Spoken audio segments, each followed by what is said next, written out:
Halo sahabat catatan jurnalis, terima kasih sudah mampir lagi nih di channel ini ya. Nah, tadi sudah sama-sama kita lihat ada sebuah video yang menggambarkan situasi mungkin pada saat itu masih banyak sekali pergerakan mahasiswa yang ikut serta dalam memperhatikan pembangunan sebagai kontrol sosialnya terhadap pemerintah, ya kan? Nah, kaitannya dengan video tadi juga ternyata saya ketemu nih dengan salah seorang aktivis yang waktu itu memang sudah malang melintang di dunia peraktivisan di Indonesia ini. Dia adalah aktivis muda Sumatera Selatan yang sampai sekarang ini pun dia jiwa aktivisnya tetap ada, ya kan? Dan sekarang dia berprofesi sebagai seorang advokat. Jadi memang dia dulu memperjuangkan hak rakyat, sekarang pun melakukan pendampingan terhadap rakyat. Jadi kawan saya ngobrol hari ini adalah Bung Muhammad Jasmadi Pasmerendra ya. Betul Bung ya? Betul. Apa kabar Bung? Baik. Bung, boleh bercerita sedikit nggak? Tadi kan sudah pertama kita lihat tuh ada video yang menceritakan bagaimana sih pergerakan aktivis pada saat itu ya kan. Nah, Bung Jasmadi sendiri boleh bercerita sih pada saat itu seperti apa kondisi sehingga harus ada aktivis mahasiswa yang memang turun ke jalan, Bung? Jadi sebelumnya saya cerita dulu asal muasal saya bisa kenapa ke UIN Jakarta dan mengapa bisa jadi aktivis kan. Awalnya kan kalau saya lahir di Palembang, SD di Palembang. Nah kemudian merantaulah di pesantren. Pernah jadi santri? Pernah, saya santri. Jadi santri. Jadi dari tamat SD saya jadi santri selama 6 tahun. Jadi santri. Jadi 3 tahun sanawiyah di sana, aliyah juga 3 tahun di sana. Dan melanjutkan tingkat strata pertamanya? Dan strata pertama, nah habis mondok itu di Tangerang kan Darul Kolam, saya mondok, habis itu disuruh ngabdi dulu, ngajarlah setahun di Lampung, di Kota Bumi. Setelah itu saya bingung nih, dulu sempat juga ada keinginan ingin ke Mesir. Ingin ke Mesir. Wah ini sudah mau jadi ulama ini. Betul. Karena teman-teman banyak yang sekolah ke Mesir. Jadi angkatan saya itu ada 5 orang yang ke Mesir. Lalu kenapa tidak jadi? Nah, ada juga keinginan ingin jadi polisi. Ingin jadi abdi negara. Iya, abdi negara. Jadi ada 2. Jadi kalau ke Mesir, kebetulan ayah itu agak berat. Iya. Cuman ayah support karena ayah kebetulan memang anak brimob dulu kan. Iya. Cuman kalau jadi polisi, ibu yang kurang support. Jadi bingung. Iya. Kebetulan kita dulu pesantren di Tangerang dan kawan-kawan sudah banyak nyebar di Jabodetabek, supaya berkumpul kembali, saya putuskan ke UIN Jakarta. UIN Jakarta itu rata-rata banyak alumni kita. Jadi kan berkumpul lagi di sana. Benar. Nah, di sela-sela biasa lah seperti biasa ospek kan. Itu kan biasanya banyak stand, ada yang menawarkan untuk menjadi lembaga dakwah kampus, ada yang menwa, ada stand yang namanya Forum Kota. Wah, tahun 1998 itu memang sudah luar biasa sekali gerakan dari Porkot itu. Jadi kan saya berpikir kalau saya mau ambil menwa, berarti kan ya masih jadi polisi tadi kan. Sama lah mungkin. Kalau jadi lembaga dakwah kampus ya mungkin sudah banyak 6 tahun itu kan bergelut dengan benar dunia Islam semua kan. Benar. Nah, jadi saya ingin mencari pengalaman baru. Coba saya masuklah di Forum Kota. Jadi inilah mungkin awal anak santri turun ke jalan. Betul. Anak santri turun ke jalan. Ya. Jadi terus kita gimana? Semangatnya itu ya kan kalau kita 6 tahun di pondok kan mungkin sudah jadi rahasia umum lah. Benar. Kita diatur dengan kedisiplinan ya. Mereka membentuk mental kita. Nah, ketika turun ke jalan kita bebas, aktivis kan. Jadi benar-benar menyuarakan itu benar-benar ekstra gitu. Jadi mulai kita ditatar, ada pelatihan aktivis sampai waktu simulasi di pelatihan itu ada simulasi aksi. Wah.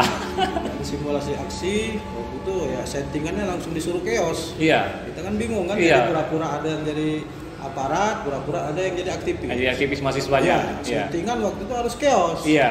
Sudah kita chaos. Iya. Ada tumbuh ketertarikan. Tumbuh. Sekarang saya mau jadi aktivis gitu, berubah kayak gitu. Berubah. Jadi kok cuma asik juga nih. Pertama kan ya karena waktu itu kan belum kita memikirkan hukum ya. 2003 itu kan ya masih Iya. tamat SMA lah. Iya. Jadi ikut rame-rame kita kritik pemerintah segala macam ya. Jadi turun ke jalan. Turun ke jalan. Nah dari situ kan ya mungkin Forkot itu juga sudah lumayan lah di tingkat nasional namanya. Jadi dari senior-senior kita 98 dulu kan. Dan kita nih kalau saya aktivis 2000-an lah, 2003. Iya, lumayan deket. Lumayan 2003 deket, sekitar iya. 4 tahun 5 tahun. Betul. Cuman hari itu memang agak berbeda memang situasinya dibandingkan perjuangan yang senior-senior dulu. Ya, Dulu pada kan, zaman reformasi ya. Kita tahu lah Orde Baru bagaimana kan. Benar. Nah, kita lebih agak renggang Sudah lah. di era reformasi. Iya, reformasi. Rapat di mana-mana aman gitu Iya. kan. Jadi sudah hampir seminggu sekali memang kita dibentuk kan di Forkot itu kan ada kajian. Jadi kebetulan ada basis-basis, ada basis UIN, ada basis UKI, ada basis Semputan Tular, ada Jagakarsa, waktu itu banyak lah. Ada STEMIK kan. Jadi kita apalagi kalau kita rapat dalam rangka isu besar. Wah, Isu ini besar. memang jadi isu-isu besar yang ada di dalam republik ini tidak lepas dari perhatian kawan-kawan di aktivis Forkot itu ya. Iya. Jadi kan kalau mingguan kami selalu rapat membahas bagaimana situasi lokal. Sitlok itu artinya kita bagaimana mendiskusikan situasi lokal kampus. Oh, situasi lokal di kampus ya. ya. Soal bayaran sudah itu meningkat ke situasi nasional.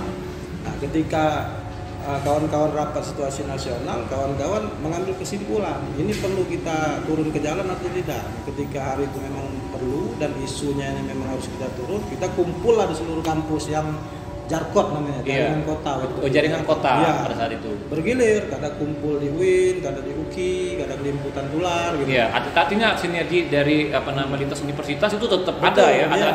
ada komunikasinya ya. Betul, ada. Jadi Forkot itu kan banyak, simpul-simpulnya banyak gitu.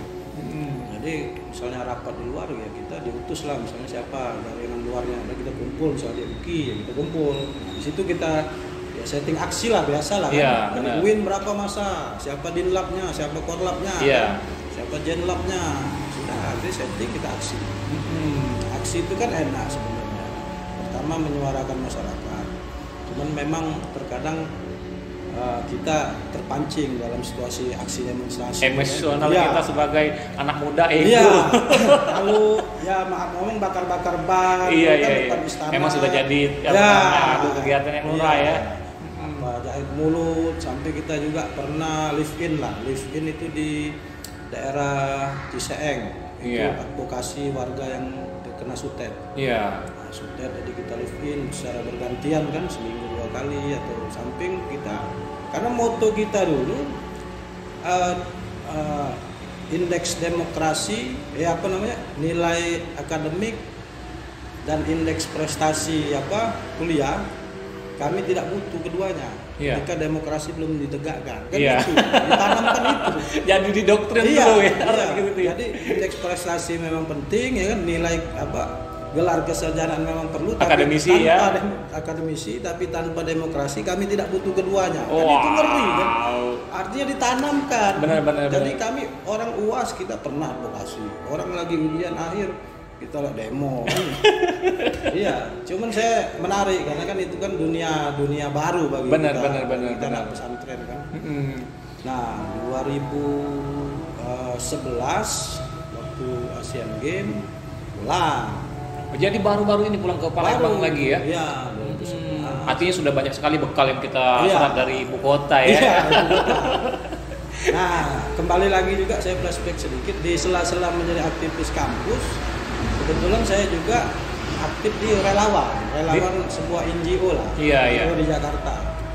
Jadi pada saat 2004 itu kan Aceh tsunami. Iya. Kita butuh relawan banyak kan. Benar. Jadi dari informasi kemudian yang advokasi di lapangan kan banyak korban yang dilarikan Jakarta. Benar. Salah satu NGO kita mengcover itu juga. Saya masuk di perjalanan kebetulan ada sebuah lembaga riset survei kan membutuhkan beberapa relawan. Iya. Saya direkrut juga masuklah ke sana. Jadi awal 2004 saya menjadi tim pencari data. Tim pencari data, database ya. Database, survei ke rumah-rumah dengan metode yang sudah ditentukan. Nah, waktu pilkada 3 tahun tuh, cuman kan freelance kan. Benar. Jadi setiap ada proyek survei kita ditelepon kan, datang. Waktu 2007 pilkada DKI, alhamdulillah saya menjadi koordinator, naik pangkat. 2007 seorang anak muda yang santri terjun jadi seorang aktivis, dipercaya di ibu kota menjadi koordinator. Jadi, bagaimana tuh pengalamannya waktu menjadi koordinator di ibu kota negara? Sementara ini berbanding terbalik dengan pendidikan formal yang kita di pesantren. Gimana? Yang jelas kan jauh berbeda kan. Cuman kan saya tetap di dalam ajaran agama itu kan jelas jujur itu kan. Kalau di pesantren kan bohong itu adalah bapaknya dosa. Suzunubi al-kadhiba. Jadi bapaknya bohong dosa itu adalah bohong. Kebohongan. Ya, jadi saya terapkan juga ketika survei kan data itu kan harus valid. Benar. Jadi saya pastikan ketika saya koordinator saya benar-benar memastikan. Nah, saya itu membawahi beberapa relawan gitu kan. Iya. Itu pertama kali waktu pilkada DKI. Jadi saya ditunjuk langsung oleh direktur penelitian waktu itu. Mas Madi, kamu saya angkat jadi koordinator. Sudah. Jadi saya nggak enak tuh yang ngajak teman saya dulu ke lembaga riset itu jadi bawaan saya. Jadi minta maaf, Bung. Iya. Sorry bro. Ya, cuman karena saya koordinator, saya taruh dia di daerah yang agak enak. Iya. Saya taruhlah di Pulau Seribu. Kebetulan saya megang waktu itu koordinator di beberapa simbol, beberapa titik ya. Untuk Jakarta Utara. Jadi saya banyak survei. Nah, di perjalanan setelah survei itu ada juga lembaga riset lain membutuhkan relawan survei ke kita. Iya. Jadi saya kebetulan 2006 itu dipercaya untuk ke Papua. Jadi untuk survei indeks elektabilitas waktu itu calon kepala daerah lah ya. Pilpres. Pilpres 2006. 2006 itu survei Badan POM. Bobby POM. Iya, jadi kan selama ini POM itu kan banyak yang dikerjakan. Cuman outputnya banyak, cuman warga tuh nggak tahu waktu itu ya apa itu BPOM. Jadi kita adakan survei 2006. Nah, di perjalanan terus survei lokal. Nah, 2008 saya ke Papua lagi. Ke Papua itu baru survei untuk Pilpres 2009. Wah, ini seru nih kayaknya. Kalau soal Pilpres ini udah dekat sama politik ini. Iya. Jadi kalau ini pengalaman bagus juga nih Mbak di perjalanan karir politik Bung Ismadi ya. Terus gimana lagi itu? 2008 saya itu kan dipercaya untuk menjadi, ini lebih luas lagi Bung Raja. Waktu itu ke Papua lagi 2008 saya dipercaya untuk menjadi Korwil Sumatera. Di Papua. Di Jakarta. Oh, di Jakarta. Ya, saya itu membawai bukan lagi skup Jakarta. Iya. Korwil Jakarta, Korwil Sumatera. Iya. Ada berapa provinsi ya di bawahnya? Ya. Nah, waktu 2008 saya itu Pilpres itu cuman kebetulan ke Papua, masih personal kan. Jadi saya diperintahkan ke sana. Itu belum sarjana itu. Belum sarjana, masih mahasiswa itu. Masih mahasiswa. Jadi yang lain itu udah S1 semua. Saya termasuk lama juga dulu. Cuman kan lama itu bukan tidur aja. Benar, tapi memang ada gerakan-gerakan yang dibangun ya kan. 2009 ada namanya Quickcon. Asik. Jadi muncul Quickcon itu pertama ya, mungkin 2009. Quickcon dulu 2004. Nah, lembaga yang saya naungi lah yang memotori awalnya dulu. LP3S. Iya, LP3S. Nah, kemudian 2009 Pileg dulu kan? Iya, benar. Pileg. Nah, di situ saya dipercaya jadi Korwil Indonesia Timur dulu. Indonesia Timur. Jadi saya membawahi itu mulai dari Sulawesi sampai Papua Barat. Iya. Nah, setiap provinsi itu ada koordinator lagi kan. Iya. Setiap ini baru ada relawan. Artinya dalam pemetaan simpul-simpul basis Bung Jasmadi ini kayaknya ke depan udah nggak bisa diraguin lagi nih. Jadi kalau kita butuh teman dari Sabang sampai Merauke, insya Allah kita punya channel. Kita punya channel, punya jaringan ke situ ya. Betul. Ya. Itu kan pileg. Iya. Nah, waktu pilpres saya dibalik. Jadi saya korwil wilayah Sumatera. Indonesia Barat. Jadi waktu pileg tadi di Indonesia bagian timur, sekarang di pilpres di bagian barat. Nah, jadi kan klop kan. Saya nggak Jawa aja kemarin. Benar. Non Jawa lah. Iya. Nah, selain itu saya, jadi ya kalau Jawa kan mungkin banyak kawan-kawan yang lain. Iya. Jadi dari Sabang sampai Lampung itu, dari Aceh sampai Lampung saya di pilpres. Nah, kemudian kita monitoring. Nah, sebelum hari H itu kan kita monitoring dibalik. Jadi yang korwil Sumatera ke timur, yang korwil timur ke Sumatera. Oke. Sebelum adik ke situ.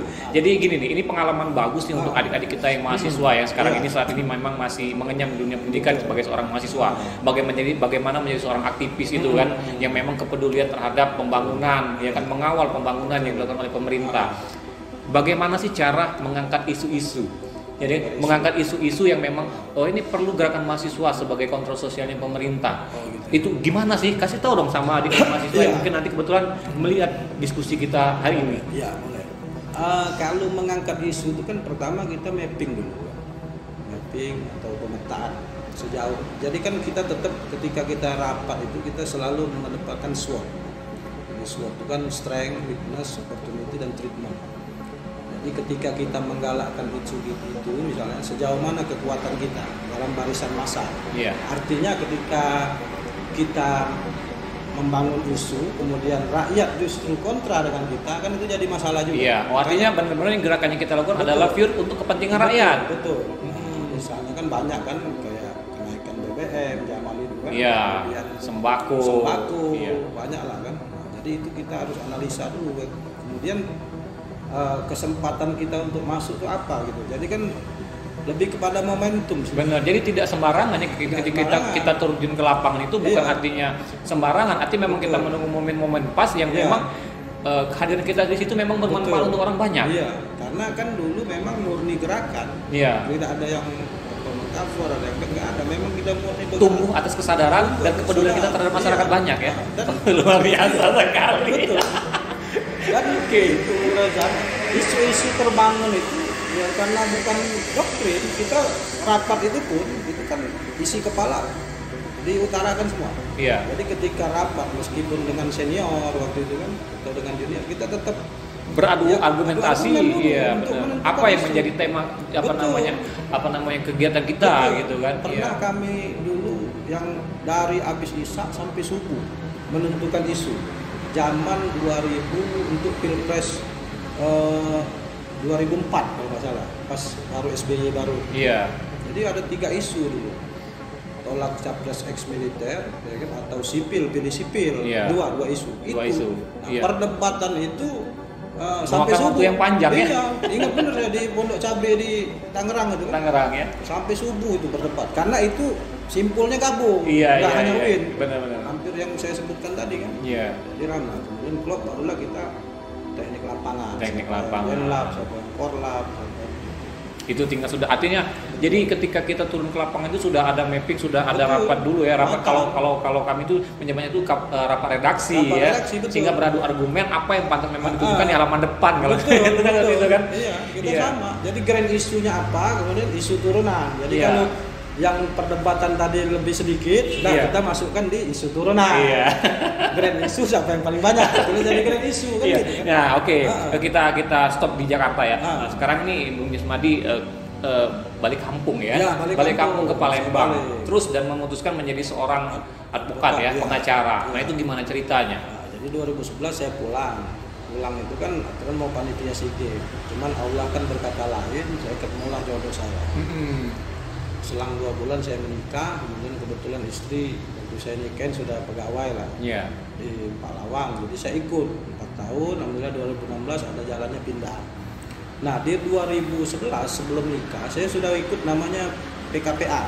Apa itu? Pendidikan Khusus Profesi Advokat. Oh iya, jadi memang kemarin itu jurusannya SHI. Iya, SHI, saya syariah dulu. Oh syariah. SHI. Jadi kan yang bisa menjadi advokat itu kan yang berlatar belakang pendidikan hukum. Nah, SHI atau SIK nanti. Iya. Jadi, Kalau anggota polisi yang sudah pensiun nanti SIK. dia bisa SIK atau dia SH bisa ikut. Iya.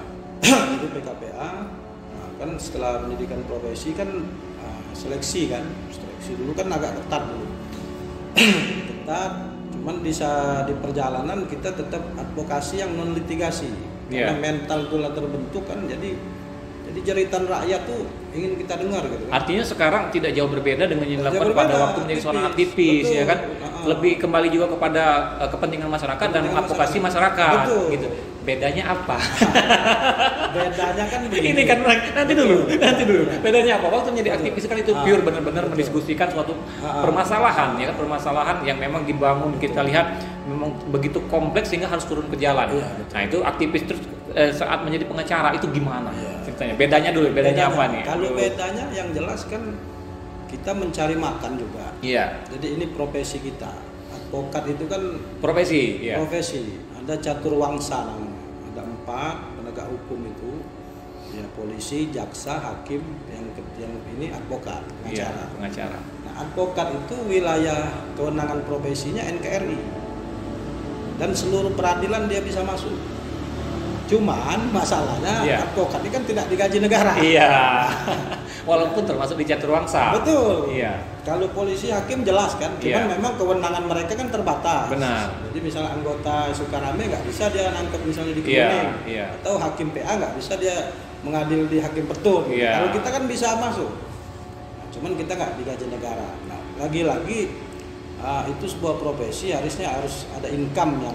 Cuman juga kita memilah. Ketika memang ada orang yang ingin meminta bantu kita dan dia tidak mampu, itu tetap kita backup. Iya. Maksimal kan. Artinya lebih kepada pelayanan jasa ya. Pelayanan jasa. Iya. Jadi jasa. Jadi banyak juga kan yang datang itu, Pak, kami nggak ada uang. Iya. Kami cuma misalnya bisa cuma ongkos. Iya. Nggak apa-apa, kita backup kan. Jadi memang salah satu tugas advokat itu juga. Ada namanya ya ibaratnya pro bono lah kan, yang tidak dibayar. Benar. Bedanya di situ. Kalau jiwa kita dalam advokat itu ya hampir sama menjeritnya. Ketika ketidakadilan itu tidak ditegakkan ya kita pasti jerit. Benar. Ya kan kita banyak pola, misalnya kita ketika mengadvokasi klien itu, apakah memang profesional, apakah memang kita seiring sejalan. Iya, benar. Lainnya kan banyak dalam tanda kutip. Artinya kan ada kesepakatan yang sudah kita sepakati sejak awal kita melakukan kesepakatan. Betul, kesepakatan.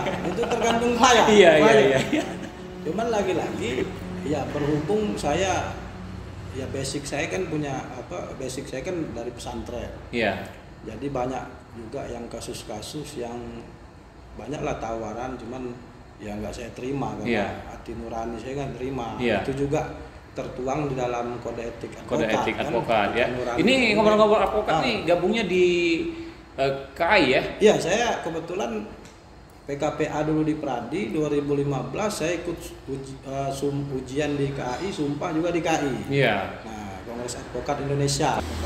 Oke, jadi Bang Jasmadi ini adalah sebagai wakil bidang organisasi. Bidang ini pendidikan, profesi dan hubungan antar lembaga. Hubungan antar lembaga di Kongres Advokat Indonesia di Sumatera Selatan. Yang diketuai oleh Kak Amin Tras. Oh, Kak Amin Tras ya.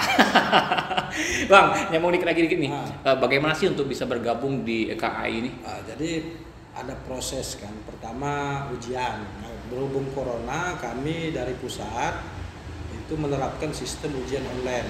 Jadi tidak harus di tempat, tapi bisa dari rumah, bisa juga langsung ke DPD gitu. Nah, setelah dinyatakan lulus, itu nanti ada namanya pendidikan khusus profesi advokat. Itu kita adakan selama 2 minggu, tapi Jumat, Sabtu, Minggu dan Sabtu Minggu. Gitu. Nah, isinya banyak lah tentang hukum acara petun, peradilan agama, kan pidana, perdata, kode etik advokat dan sebagainya. Nah, setelah lulus setelah pendidikan profesi itu nanti dikukuhkan secara organisasi. Itu langsung yang sumpah jabatan. Kira-kira kurang lebih sumpah jabatan lah oleh Presiden KAI. Itu Bang Cucu Sanjaya Hernanto. Beliau itu Presiden Kongres Advokat Indonesia. Setelah pengukuhan secara organisasi, barulah pengambilan sumpah di pengadilan tinggi. Di pengadilan tinggi. Nah, itu langsung oleh Ketua Pengadilan Tinggi. Jadi setelah itu ya sudah silakanlah berkreasi sendiri, membangun jaringan, mencari pundi-pundi keuangan. Iya, mencari penghasilan dari situ ya. Iya, betul.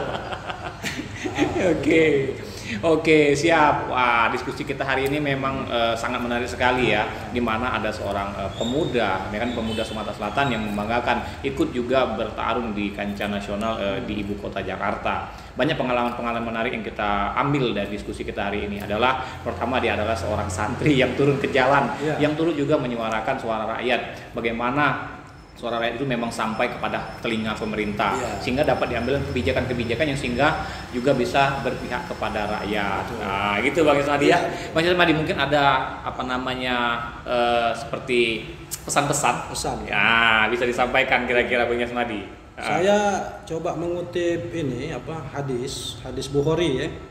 Hadis Bukhari yang berbunyi, jadi ini terkait soal tanah. Banyak permasalahan di Indonesia, khususnya di Sumsel, ini persoalan tanah. Nah, jangan lupa ada hadis sedikit nih. Man akhadha minal ardi syai'an, ya kan, bi ghairi haqqihi usifa bi yaumal qiyamah ila sab'i ardiyin. Artinya apa?